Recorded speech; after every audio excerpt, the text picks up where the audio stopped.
A porta de mogno estava entreaberta, apenas 8 centímetros de distância entre meu mundo de antes e meu mundo de depois. Através daquela fresta, eu podia ver a luz do sol da tarde atravessando o escritório imaculado de Oliver, iluminando o logotipo do prestigiado escritório de advocacia gravado na divisória de vidro. Eu podia ouvir o suave murmúrio de vozes, sua voz, calorosa e íntima de um jeito que eu não ouvia dirigida a mim há meses. Empurrei a porta mais para abrir, e lá estava ela, minha irmã Vivien, com seus cabelos castanho-avermelhados caindo em cascata sobre o ombro de Oliver, sentada em seu colo na cadeira executiva. Suas bocas estavam unidas pela fome desesperada de novos amantes, os dedos bem cuidados dela entrelaçados nos cabelos escuros dele, as mãos dele agarrando sua cintura como se a possuíssem. Eles não me ouviram entrar. Estavam absortos demais um no outro para notar a mulher que fora casada com um deles por 2 anos, que compartilhara jantares de ação de graças com o outro durante 28 anos de irmandade. Fiquei ali pelo que pareceu uma eternidade, mas provavelmente foram apenas alguns segundos, vendo minha vida inteira se desfazer em pó. Então Vivien abriu os olhos e me viu por cima do ombro de Oliver. Ela não engasgou. Ela não se afastou. Ela nem pareceu surpresa. Ela sorriu. Antes de continuarmos, escreva nos comentários de qual país você está assistindo a este vídeo. Adoramos saber de onde nossa família global está acompanhando. E se esta é a sua primeira vez neste canal, inscreva-se. Seu apoio nos ajuda a trazer ainda mais histórias épicas de vingança da vida. Boa audição. Meu nome é Helena Hartwell e, até aquele momento, eu achava que sabia exatamente quem eu era.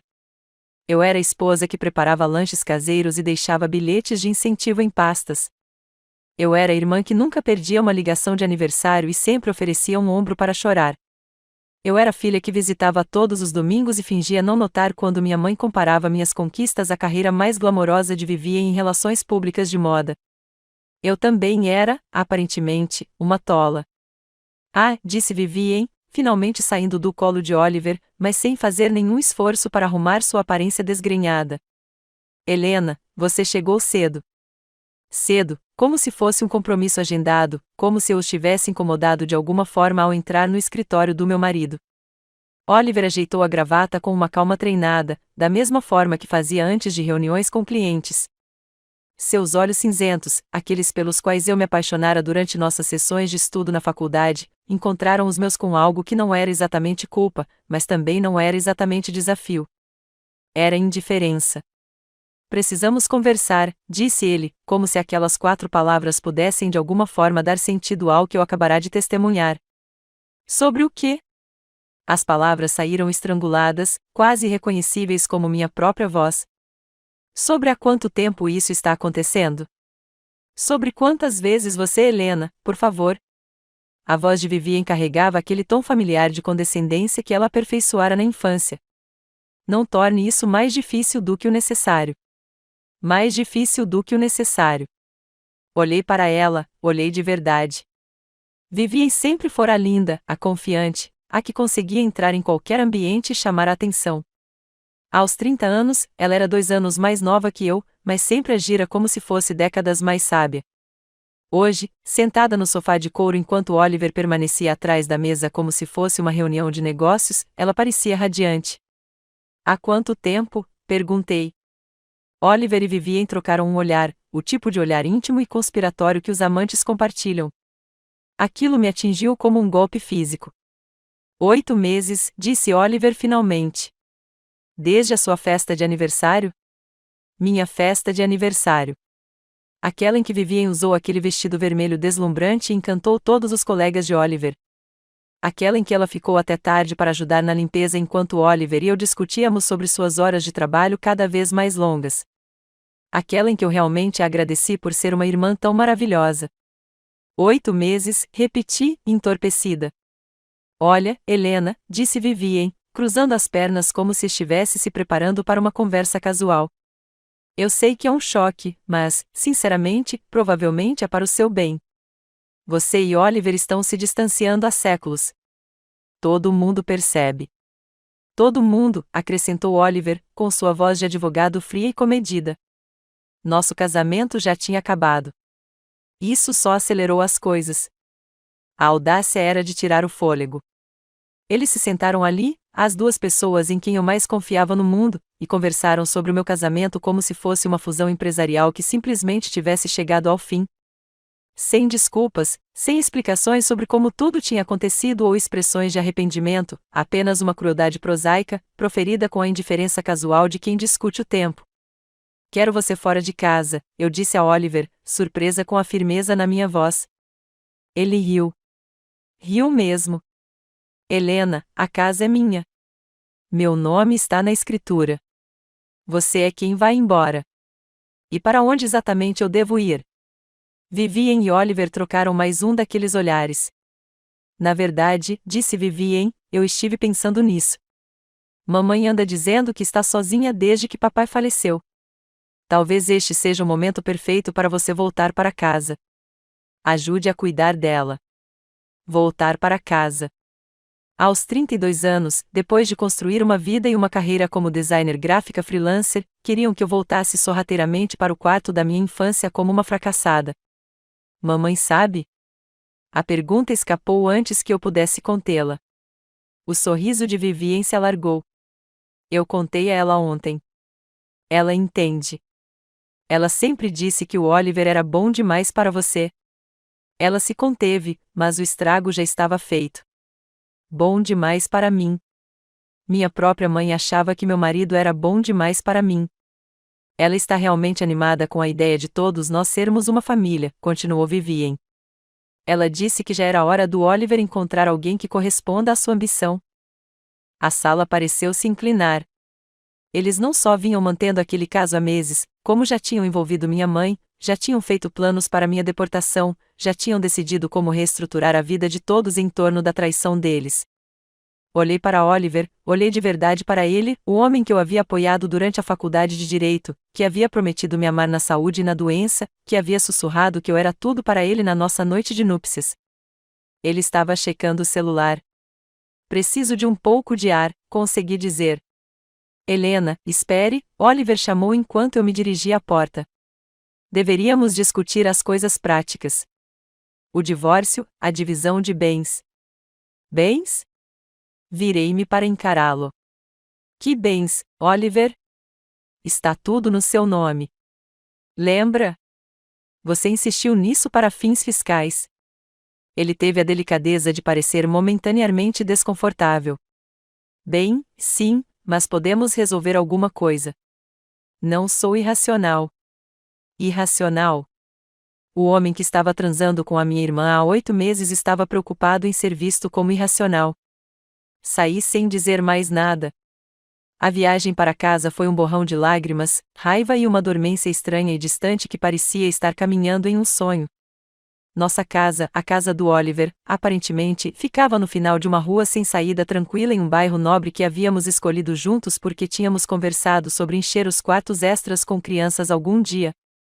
Fiquei sentado na entrada da garagem por 20 minutos, olhando para a porta da frente com sua alegre pintura amarela e os floreiros que eu havia plantado na primavera passada. Tudo parecia exatamente igual, mas eu me sentia como um alienígena visitando a vida de outra pessoa. Lá dentro, a casa guardava todas as evidências da minha ilusão, fotos do casamento na lareira, meus livros misturados aos dele nas prateleiras, a caneca de café que eu usara naquela manhã ainda na pia, a mancha de batom na borda como uma mancha de sangue em uma cena de crime. Liguei para minha mãe. Helena, querida, a voz da minha mãe estava cuidadosamente neutra. A Vivien disse que você talvez ligue. Ela te contou tudo? Ela me contou o suficiente. Ah, querida, eu sei que é difícil, mas às vezes essas coisas simplesmente acontecem. Oliver e Vivien fazem sentido juntos. Os dois são ambiciosos, bem-sucedidos. Eu sou bem-sucedida, interrompi. Tenho meu próprio negócio. Criar convites de casamento não é exatamente. Eu trabalho com branding corporativo, mãe. Tenho clientes de verdade. Claro que sim, querida. Mas sejamos honestos, Vivien se move no mundo do Oliver. Ela entende as pressões e os objetivos dele. Talvez seja só seleção natural. Seleção natural. Minha mãe estava tratando meu casamento como um documentário sobre a natureza. Então, você está do lado dela? Não estou do lado dela, Helena. estou sendo realista. Você e Oliver estão com problemas há um ano. Todo mundo percebeu. E Vivien, bem, ela não planejou isso. O amor simplesmente aconteceu. Amor? Eles estavam chamando de amor. Onde eu vou morar, mãe? Bem, você sabe que é sempre bem-vinda aqui. Seu quarto é exatamente igual. E, sinceramente, eu adoraria uma ajuda.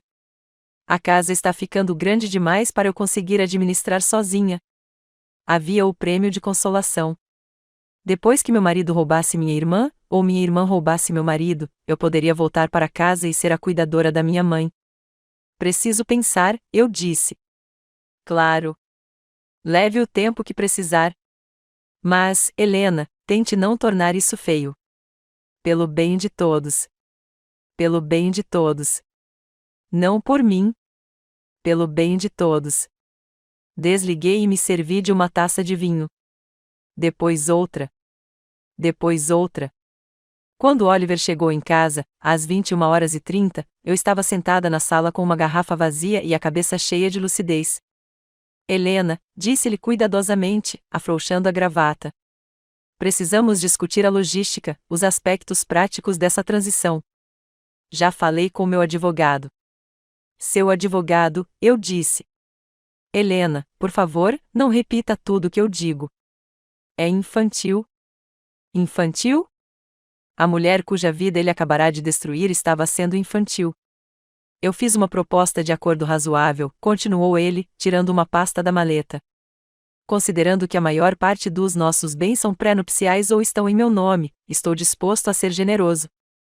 Há um pagamento único e eu cubro as suas despesas de mudança. Peguei a pasta e folheei sem ler. Quanto? R$ 25.000. É mais do que justo, considerando. Considerando o quê? Que você está dormindo com a minha irmã há 8 meses. Helena, eu entendo que você esteja machucada. Machucada? Levantei-me, surpresa com a minha própria firmeza. Eu não estou machucada, Oliver. Machucada é quando alguém pisa no seu pé sem querer. Isso é devastador. É a aniquilação completa de tudo que eu achava que sabia sobre a minha vida. Olha, essas coisas acontecem. As pessoas se distanciam. As pessoas mudam. O que Vivien e eu temos é real. É algo que eu nunca experimentei antes. E o que a gente tinha? Éramos amigos que se casaram porque parecia a hora certa. Mas, Helena, seja sincera. Quando foi a última vez que você me olhou do jeito que a Vivien olha? Quando foi a última vez que conversamos sobre algo mais profundo do que listas de compras e planos para o fim de semana? O pior era que ele não estava totalmente errado. Tínhamos nos distanciado. Tínhamos caído na rotina. Mas eu achava isso normal, a evolução natural do casamento, de um romance apaixonado para uma parceria confortável. Então isso te deu o direito de trair? Eu não planejei isso. Nem a Vivien. Simplesmente aconteceu. Por 8 meses. Simplesmente aconteceu. Helena, por favor, não torne isso mais difícil do que o necessário. Lá vinha aquela frase de novo. Não torne isso difícil. Como se meus sentimentos fossem um incômodo, minha dor um obstáculo para a felicidade deles. Eu quero a casa, eu disse. Oliver riu. Helena, seja realista. Você não pode pagar a hipoteca com a sua renda, ilegalmente.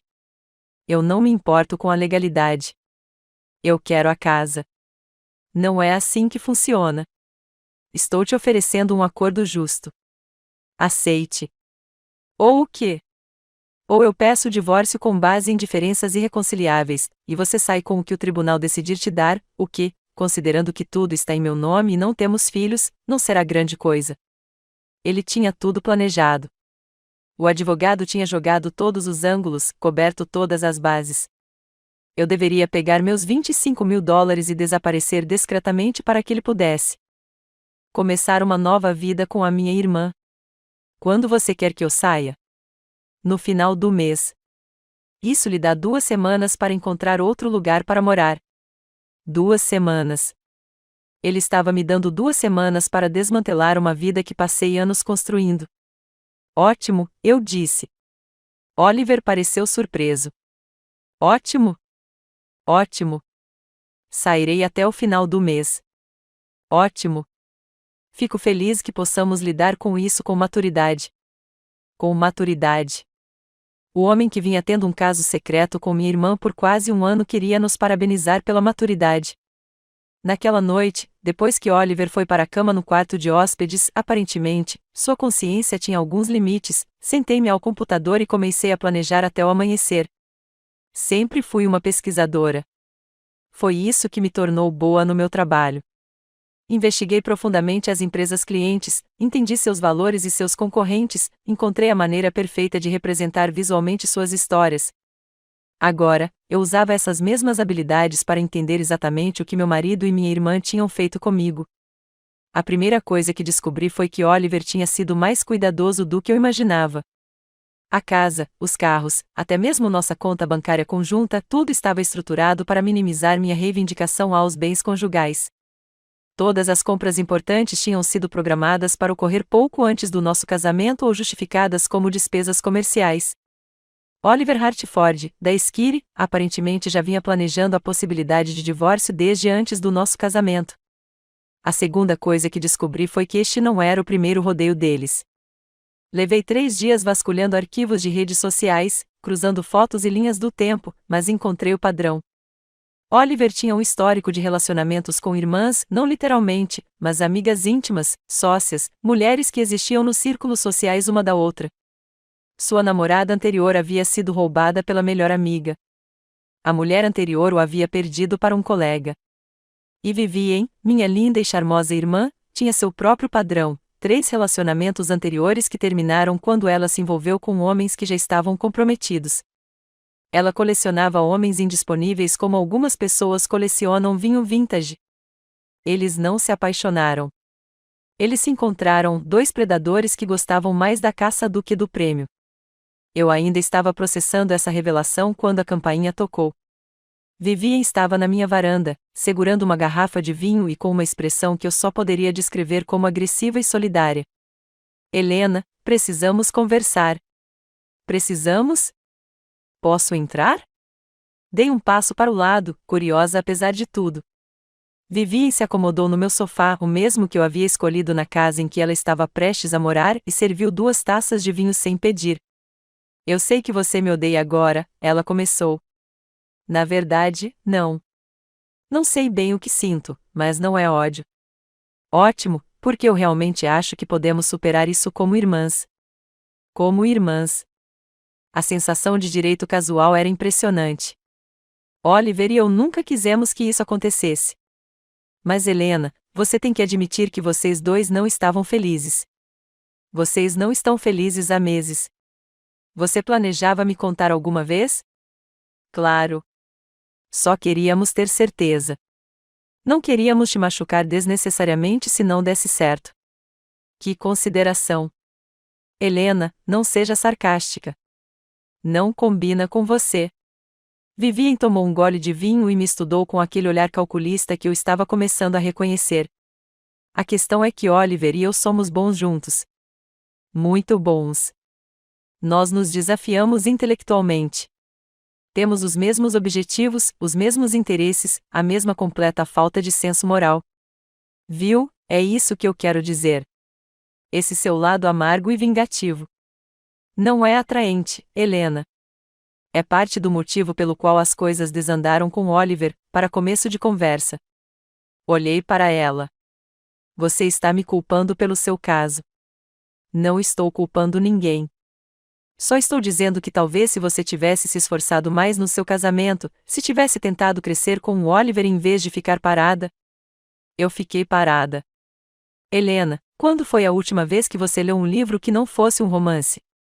Quando foi a última vez que você teve uma opinião sobre política, atualidades ou qualquer coisa importante? O Oliver precisa de estímulo intelectual. Ele precisa de uma parceira que o acompanhe. A crueldade casual era de tirar o fôlego. Ela estava sentada na minha sala, bebendo meu vinho, prestes a se mudar para minha casa com meu marido, e me explicava por que eu merecia aquilo. O que você quer, Vivien? Perguntei. Quero que fiquemos bem. Quero que você entenda que não se trata de você não ser boa o suficiente. É apenas uma questão de compatibilidade. Oliver e eu somos compatíveis de maneiras que você e ele nunca foram. E você e eu? Somos compatíveis como irmãs? O sorriso de Vivien era radiante. Claro que somos. Somos uma família. Isso não muda isso. Isso não muda isso, repeti lentamente. Helena, eu sei que é difícil de ver agora, mas a longo prazo, isso vai ser bom para todos. Você encontrará alguém que seja mais adequado a você, alguém que aprecie suas qualidades mais simples. E Oliver e eu podemos construir algo real juntos.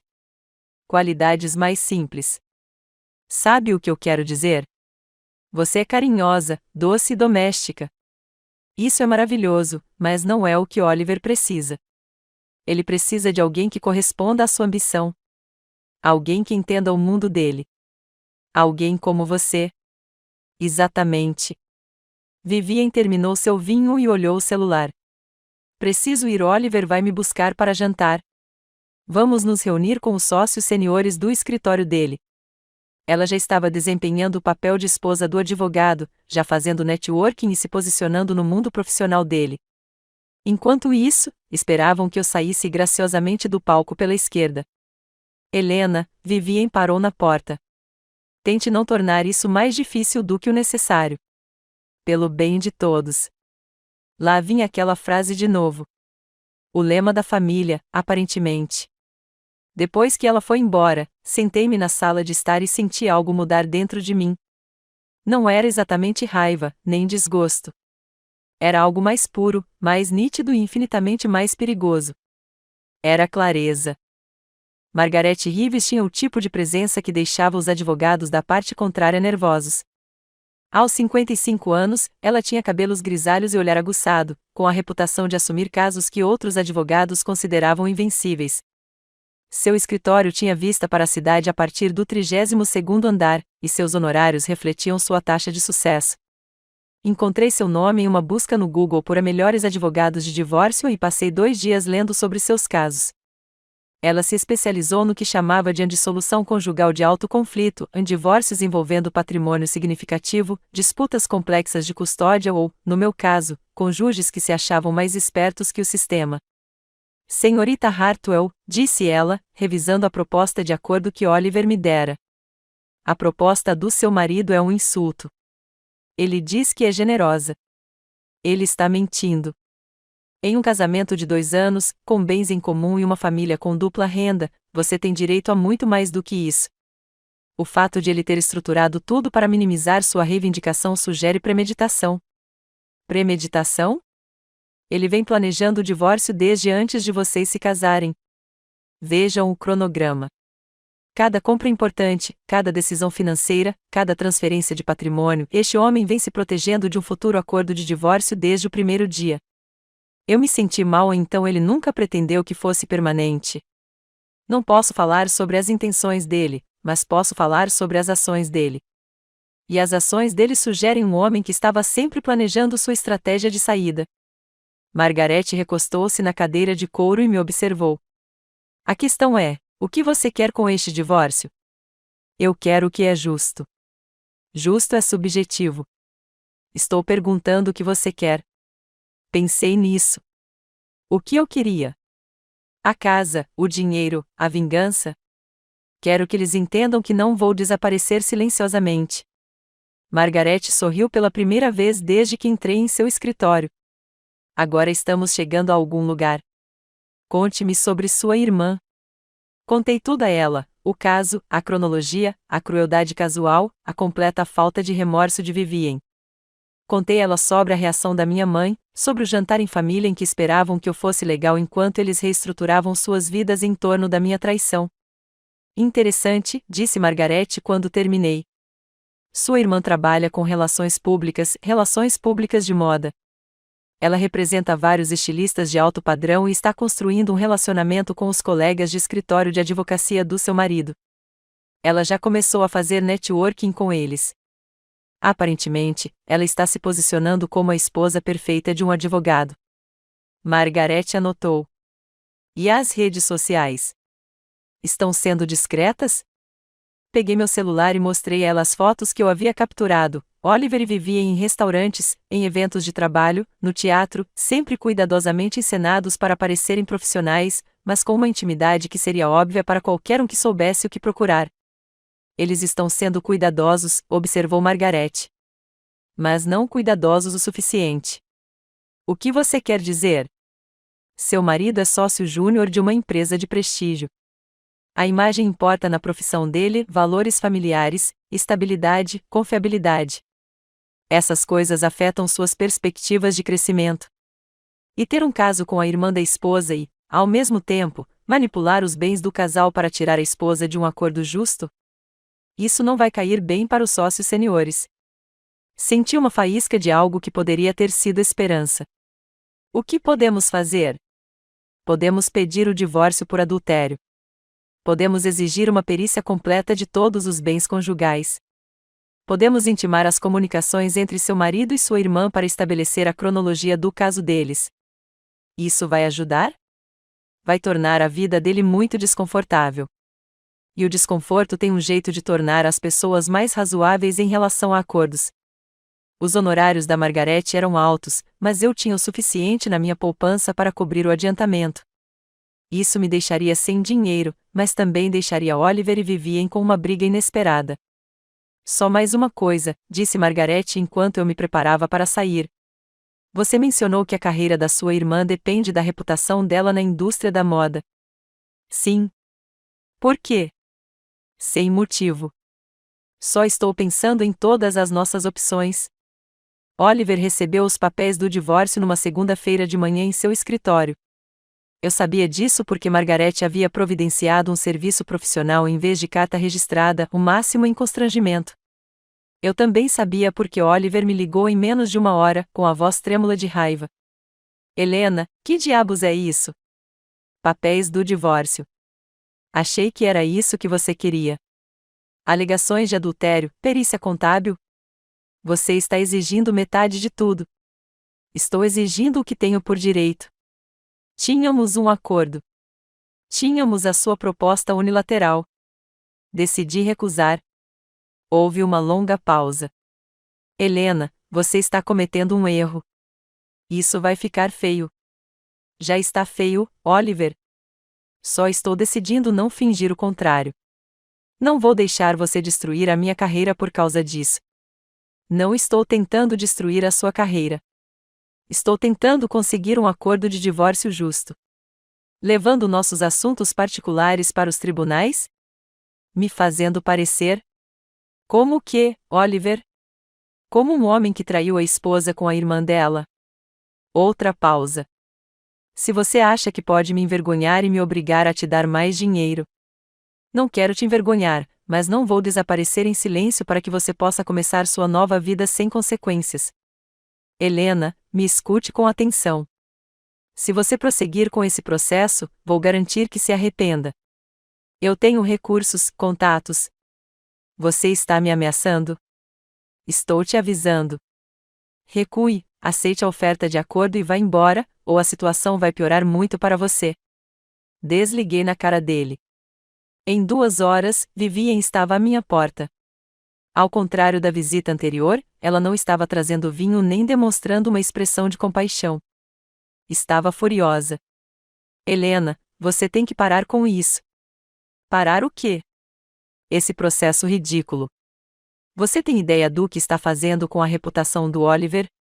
Vou me divorciar. É um procedimento bastante comum. Você está sendo vingativa e mesquinha, e vai sair pela culatra. Oliver tem amigos, Helena. Amigos importantes, juízes, promotores, outros advogados. Você não pode vencer uma briga contra alguém com as conexões dele.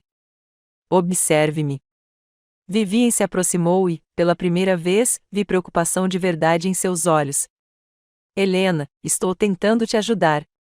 Se continuar insistindo, Oliver vai te destruir. Ele vai garantir que você nunca mais trabalhe, nunca mais receba crédito, nunca. Nunca o quê? Nunca chegue a ser alguém. Nunca seja digna da vida que construí. Não foi isso que eu quis dizer. Foi exatamente isso que vocês dois quiseram dizer. Vocês decidiram que eu sou descartável, que eu deveria ser grata por qualquer migalha que vocês estejam dispostas a me jogar e depois desaparecer para que vocês possam viver felizes para sempre. Helena, por favor, pense no que está fazendo. Pense na mamãe, na família. Estou pensando na família. Estou pensando em que tipo de família destrói um dos seus e depois exige que ela seja grata por isso. A máscara de Vivien caiu completamente. Tudo bem. Você quer jogar duro? Oliver não é o único com contatos. Eu trabalho com moda, Helena. Conheço fotógrafos, jornalistas, influenciadores digitais. Posso dificultar muito a sua vida também. Isso é uma ameaça? É uma promessa. Pare com esse processo, ou vamos garantir que todos saibam exatamente que tipo de pessoa você realmente é? Que tipo de pessoa eu sou, Vivien? O tipo que tenta destruir a felicidade da própria irmã por despeito. Olhei para ela, olhei de verdade para ela, a mulher linda e confiante que sempre fora tudo que eu não era. E pela primeira vez na vida, eu a vi claramente. Ela não era confiante. Estava desesperada. Não era bem-sucedida. Era parasita. Não venceu por ser melhor. Venceu por tomar o que pertencia a outras pessoas. Saia da minha casa, eu disse baixinho. Helena. Saia. Depois que ela saiu, liguei para Margarete. Eles estão abalados, eu disse a ela. Ótimo. Pessoas abaladas cometem erros. Eles também estão ameaçando retaliação. Oliver diz que tem contatos, e Vivien diz que pode prejudicar minha reputação profissional. Deixe-os tentar. A descoberta vale para os dois lados, senhorita Hartwell. Se eles quiserem jogar sujo, vamos intimar as comunicações deles e ver exatamente o que andam dizendo sobre você. Conspiração para difamar o cônjuge durante o processo de divórcio não cai bem no tribunal. Qual é o nosso próximo passo? Esperamos e documentamos tudo. Cada ameaça, cada tentativa de intimidação, cada contato que eles fazem. Seu marido pode ser advogado, mas não está pensando como um agora. Ele está pensando como um homem culpado que foi pego. A primeira falha no plano perfeito deles veio de uma fonte inesperada, o escritório de advocacia de Oliver. 2 semanas após a entrega dos papéis do divórcio, Margarete recebeu um telefonema do sócio sênior solicitando uma reunião. Aparentemente, o escritório havia tomado conhecimento da situação delicada envolvendo um de seus sócios juniores e queria discutir opções para uma resolução discreta. O que isso significa? Perguntei. Significa que os chefes de Oliver estão preocupados com a publicidade. Um divórcio conturbado envolvendo adultério e manipulação financeira não reflete bem na reputação do escritório. Então, eles o estão pressionando para chegar a um acordo. Eles o estão pressionando para resolver isso de forma rápida e discreta, o que nos dá vantagem. A segunda resposta veio do mundo de Vivien. 3 de seus clientes haviam recebido denúncias anônimas sobre sua conduta antiprofissional e estavam reconsiderando seus contratos. Aparentemente, alguém estava compartilhando detalhes de sua vida pessoal com contatos do setor. Você está por trás disso? Perguntei a Margarete. Estou por trás da estratégia jurídica, respondeu ela, cautelosa. Não posso controlar o que outras pessoas decidem fazer com informações públicas. Que informações públicas? Atos de divórcio são registros públicos. Documentos judiciais detalhando alegações de adultério são registros públicos. Se alguém decidiu pesquisar esses registros e compartilhar informações relevantes com os contatos profissionais da sua irmã, bem, isso não é ilegal. Eu estava começando a entender por que Margarete cobrava honorários tão altos. A terceira tentativa foi a mais satisfatória. A mãe do Oliver me ligou. Heidi Hartford nunca tinha sido carinhosa comigo durante o nosso casamento, mas sempre fora educada. Agora, ela parecia genuinamente aflita. Helena, querida, acabei de saber da situação. A situação? Sobre o Oliver e a sua irmã. Quero que saiba que eu não fazia ideia e estou absolutamente horrorizada. Obrigada, Heidi. Isso significa muito. Eu criei meu filho melhor do que isso. O pai dele estaria se revirando no túmulo. Ela fez uma pausa. Helena, eu sei que isso é presunçoso, mas espero que você lute pelo que merece. Não deixe que eles te pressionem. Depois que desliguei, percebi que Oliver não havia perdido apenas a esposa.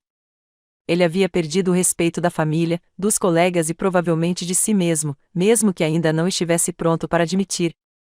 A pressão estava aumentando, e era apenas uma questão de tempo até que algo cedesse. O confronto final aconteceu nos escritórios do escritório de advocacia, em uma sala de conferências com janelas do chão ao teto com vista para a cidade. Oliver sentou-se à minha frente, ladeado por 2 advogados, enquanto Margaret sentou-se ao meu lado com uma pilha de documentos tão grossa que daria para sufocar um cavalo. Oliver estava com uma aparência horrível. Seu cabelo, normalmente perfeito, estava desgrenhado, seu terno caro, amassado, e havia olheiras. O advogado garoto de ouro estava com rachaduras. Vamos direto ao ponto, começou Margaret. Minha cliente está disposta a aceitar um acordo de $200 mil, metade do valor do imóvel conjugal, e pensão vitalícia de $3 mil por mês. O advogado principal de Oliver, um homem magro chamado Patterson, mal conteve uma risada. Senhora Reeves, isso é completamente irracional. O casamento durou apenas 2 anos. Não temos filhos. Há também adultério documentado, manipulação financeira e conspiração para fraudar o patrimônio conjugal do meu cliente, interrompeu Margaret. Além disso, ameaças críveis de retaliação e difamação. Seu cliente não está exatamente negociando em uma posição de força. Contestamos a caracterização de manipulação financeira. Você contesta o adultério? Silêncio. Você contesta que seu cliente estruturou o patrimônio conjugal para minimizar as reivindicações da esposa? Mais silêncio. Você contesta que seu cliente e sua amante, que por acaso é irmã do meu cliente, tenham feito declarações ameaçadoras sobre a reputação e o sustento do meu cliente? Oliver finalmente falou. Helena, por favor, sejamos razoáveis. Estou sendo razoável. Estou pedindo metade do que construímos juntos, mas apoio enquanto reconstruo minha vida. Você está me oferecendo menos do que pagaria por um carro. Só a casa vale $400 mil. Você está pedindo metade disso, mais um acordo em dinheiro, mais pensão alimentícia. É mais do que eu posso pagar. Então você deveria ter pensado nisso antes de decidir me trair com a minha irmã. A compostura de Oliver finalmente se rompeu. Helena, estou tentando ser justo, mas você está sendo vingativa.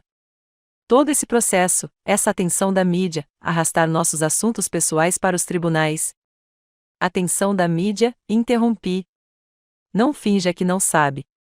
Alguém anda dando informações para jornalistas, blogueiros, influenciadores das redes sociais. Meu escritório está recebendo ligações de repórteres perguntando sobre minha situação doméstica. Vivien perdeu 3 clientes importantes por causa de boatos sobre sua vida pessoal. Olhei para Margaret, que mantinha uma expressão perfeitamente neutra. Senhor Hartford, disse ela, se o senhor está preocupado com a atenção da mídia, talvez devesse considerar porque sua história está atraindo interesse. Casos acontecem todos os dias. Geralmente não chegam às manchetes, a menos que haja algo particularmente interessante sobre eles. O que isso quer dizer?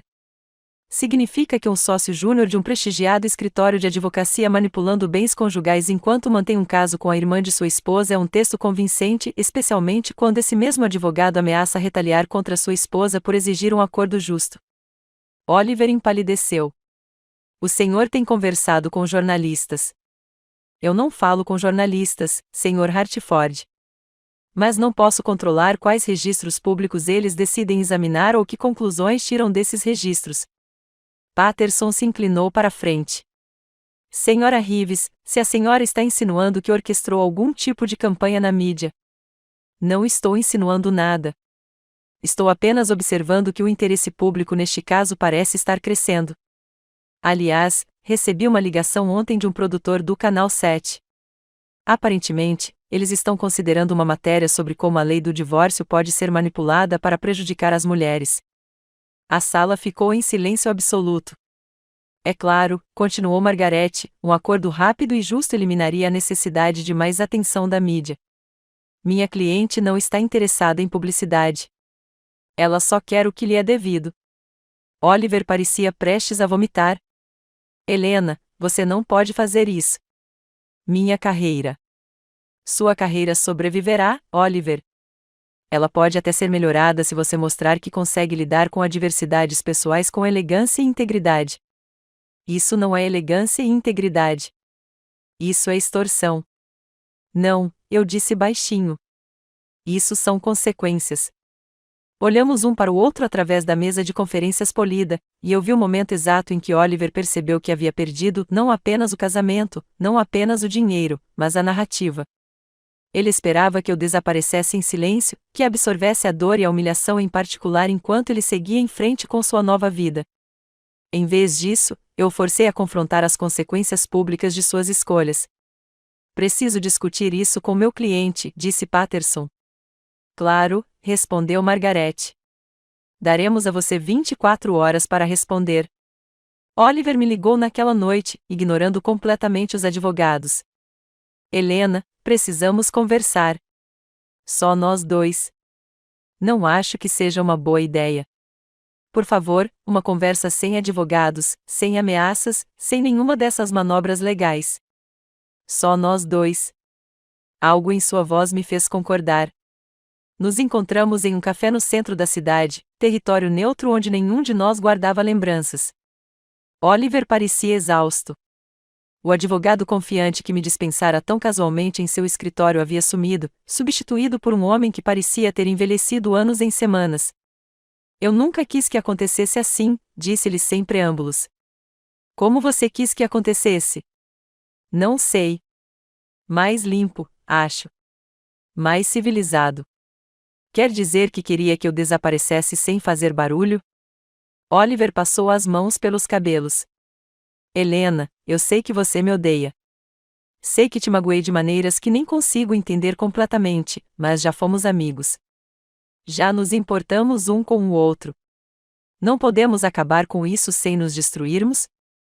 Não estou tentando te destruir, Oliver. Estou tentando sobreviver a isso. A atenção da mídia, as contas judiciais, a humilhação pública, isso não é sobrevivência. Isso é vingança.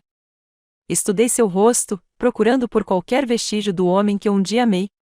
Você se arrepende? De alguma coisa? Eu me arrependo de ter te machucado. Eu me arrependo do jeito que aconteceu. Eu me arrependo de não termos conseguido encontrar uma maneira de terminar nosso casamento antes da Vivien. Mas você não se arrepende dela. Não, ele disse baixinho. Eu não me arrependo dela. Pelo menos ele foi honesto. Helena, o que você realmente quer com isso? O que te faria sentir que a justiça foi feita? Pensei nisso. O que eu queria? Eu queria minha vida de volta, mas isso era impossível. Eu queria meu casamento de volta, mas isso era impensável. Eu queria minha irmã de volta, mas isso era imperdoável. Quero saber que há consequências para o que você fez. Quero saber que você não pode simplesmente descartar as pessoas quando elas se tornam inconvenientes. Houve consequências. Minha reputação, meu relacionamento com a minha família, minha posição na firma. Não são consequências, Oliver. São resultados naturais das suas escolhas. Consequências seriam, na verdade, pagar um preço pelo que você tirou de mim. Oliver ficou em silêncio por um longo momento. E se eu concordasse com os termos da Margaret? O acordo integral, a pensão alimentícia, tudo. Por que você faria isso? Porque estou cansado. Helena. Estou cansado de brigar. Cansado do estresse. Cansado de olhar por cima do ombro, esperando a próxima bomba cair. Eu só quero que isso acabe. E a Vivien? O que ela acha de você me dar metade do seu patrimônio? O riso de Oliver foi amargo. A Vivien acha que eu deveria lutar mais. Ela acha que você está blefando, que vai recuar se pressionarmos o suficiente. O que você acha? Acho que nunca te conheci de verdade. A Helena com quem me casei jamais teria feito nada disso. Ela teria aceitado o acordo original e desaparecido. A Helena com quem você se casou confiava em você. Ela acreditava nas promessas que você fez. Ela achava que o marido e a irmã eram pessoas fundamentalmente decentes. E agora ela sabe mais. Ficamos em silêncio por um tempo, observando a multidão noturna passar apressada pelas janelas. Finalmente, Oliver falou: eu concordo com o acordo. Tudo? Tudo. E a Vivien? E ela? Ela não vai ficar feliz com isso. Você está preparada para isso? O sorriso de Oliver era pesaroso. Helena, no último mês, aprendi algo interessante sobre sua irmã. Ela é muito boa em querer coisas que pertencem a outras pessoas. Ela está menos entusiasmada com o custo de realmente tê-las. Quer dizer? Quer dizer que ela estava animada por estar com um advogado de sucesso. Ela está menos animada por estar com um advogado falido que está dando prejuízo na profissão. Senti uma pontada inesperada de compaixão por ele. Sinto muito. Não se desculpe. Eu fiz minhas escolhas. Agora eu posso conviver com elas. O acordo foi finalizado 2 semanas depois. Oliver ficou com a casa, mas teve que fazer um empréstimo substancial para me pagar a minha parte do valor. Somando o acordo em dinheiro e a pensão alimentícia, saí com dinheiro suficiente para comprar minha própria casa e começar do zero. Mais importante ainda, saí com algo que eu não esperava: respeito próprio. A atenção da mídia que tanto aterrorizara Oliver acabou se revelando uma bênção disfarçada. Um jornalista que acompanhava o caso me apresentou a uma organização sem fins lucrativos que ajudava mulheres a lidar com divórcios conflituosos. Eles me ofereceram uma vaga como coordenadora de comunicação, usando minhas habilidades de design para ajudar outras mulheres a contar suas histórias. Meu primeiro projeto foi criar um site para mulheres que haviam sido manipuladas financeiramente durante processos de divórcio. O slogan que criei era: sua história importa. Sua voz conta. Você merece mais. Parecia uma declaração de missão para minha nova vida. Vivien tentou entrar em contato várias vezes nos meses seguintes ao acordo, mensagens de voz que começavam com pedidos de desculpas e se tornavam cada vez mais desesperadas à medida que sua vida profissional se deteriorava. Aparentemente, a indústria da moda estava menos tolerante com dramas pessoais do que ela esperava. Nunca retornei às suas ligações. Minha mãe, surpreendentemente, começou a mudar de ideia. Começou com conversas telefônicas constrangedoras, nas quais ela evitava mencionar Oliver ou Vivien, depois progrediu para visitas reais, nas quais parecia genuinamente interessada na minha nova vida e trabalho. Acho que julguei mal a situação, disse ela durante uma das visitas, o mais próximo de um pedido de desculpas que eu provavelmente conseguiria.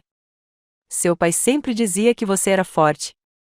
Eu achava que ele queria dizer forte emocionalmente, forte para cuidar. Não percebi que ele queria dizer forte com espinha de aço. Eu também só percebi quando precisei ser. 6 meses após o acordo, recebi um telefonema de Margarete. Você viu o noticiário? Perguntou ela. Que noticiário? Sintonize no canal 7. Mudei para o canal de notícias local bem a tempo de pegar o final de um segmento sobre uma conduta profissional na área jurídica. A foto de Oliver apareceu na tela enquanto o âncora discutia uma recente investigação ética envolvendo o manuseio impróprio de fundos de clientes e conflitos de interesse. O que isso significa? Perguntei a Margarete. Significa que os problemas do seu ex-marido se estenderam além do divórcio. Aparentemente, o escrutínio que começou com o nosso caso levou a investigações mais profundas sobre a conduta profissional dele. Isso tem ligação com o que fizemos? Não diretamente, mas às vezes, quando você joga luz em cantos escuros, encontra mais do que esperava. Assisti ao noticiário com sentimentos mistos. Eu não queria que Oliver fosse destruído, apenas responsabilizado. Mas as ações têm consequências, e as dele aparentemente se estenderam muito além do nosso casamento. A verdadeira manchete chegou 3 dias depois, não na televisão, mas na minha caixa de entrada de e-mails. Era de um produtor de uma grande rede de televisão, perguntando se eu estaria interessada em ser consultora para uma série documental sobre mulheres que lutaram contra a traição e a manipulação. Estamos chamando isso de O Acerto de Contas, dizia o e-mail. Queremos contar histórias sobre mulheres que se recusaram a ser vítimas, que transformaram sua dor em poder e sua traição em justiça. Seu caso se tornou uma espécie de lenda nos círculos jurídicos. A mulher que não desaparecia silenciosamente. fiquei olhando o e-mail por um longo tempo antes de responder. 1 ano atrás, eu teria morrido de vergonha ao pensar que minha vida pessoal se tornaria entretenimento público. Agora, eu via isso como uma oportunidade de ajudar outras mulheres a entender que elas não precisavam aceitar a traição em silêncio. Estou interessada, respondi. Mas quero controle editorial sobre como minha história é contada e quero que parte da renda seja destinada a organizações que ajudam mulheres em situações semelhantes. O documentário foi ao ar 8 meses depois. O episódio sobre o meu caso se chamava Entrei no escritório do meu marido e encontrei minha irmã sentada no colo dele. O que fiz em seguida virou manchete. Foi o episódio de maior audiência da série. Agora moro em uma casa pequena no Distrito das Artes, com paredes de tijolos aparentes e janelas enormes que enchem o espaço de luz. Meu negócio de design cresceu além de tudo que eu imaginava, impulsionado em parte por indicações de mulheres que assistiram ao documentário e queriam trabalhar com alguém que entendesse o poder de controlar a própria narrativa. Estou namorando alguém novo, um professor chamado Franklin, que acha minha história inspiradora em vez de escandalosa, que admira minha força em vez de se intimidar com ela. Estamos indo devagar, construindo algo baseado na honestidade e no respeito mútuo, em vez de conveniência e suposições. Oliver se mudou para outro estado depois que sua licença de advogado foi suspensa. Soube por conhecidos em comum que ele está trabalhando para uma pequena empresa que faz fechamentos de negócios imobiliários, algo muito distante de suas ambições anteriores.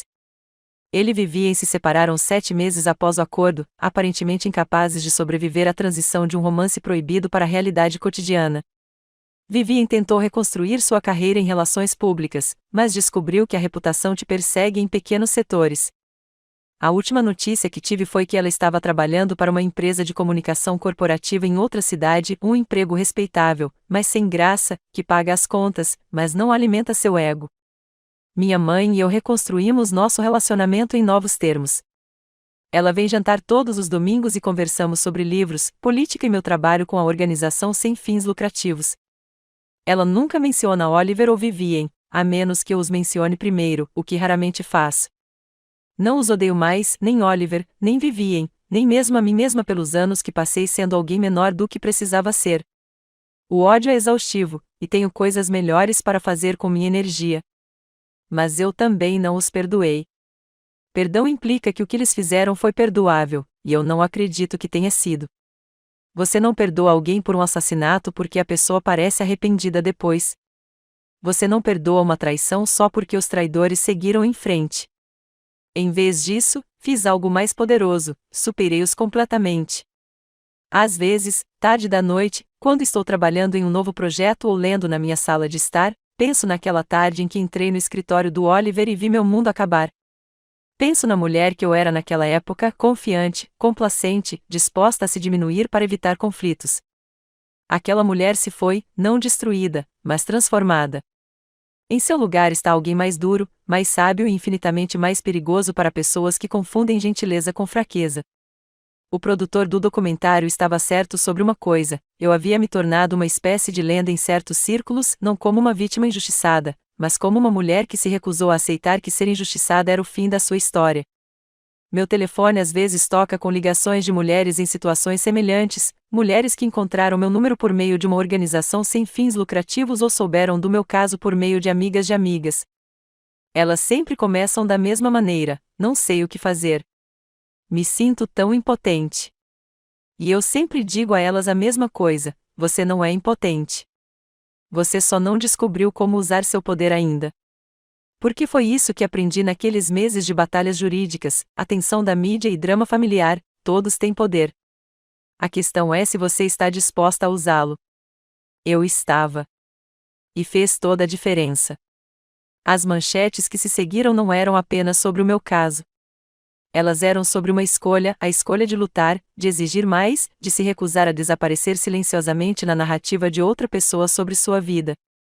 É uma escolha que toda mulher enfrenta em algum momento, de alguma forma. E quando me perguntam sobre isso agora, quando querem saber como encontrei a coragem para lutar quando tudo parecia estar contra mim, digo a verdade: não encontrei coragem. Encontrei clareza. E quando você enxerga com clareza, todo o resto se torna possível.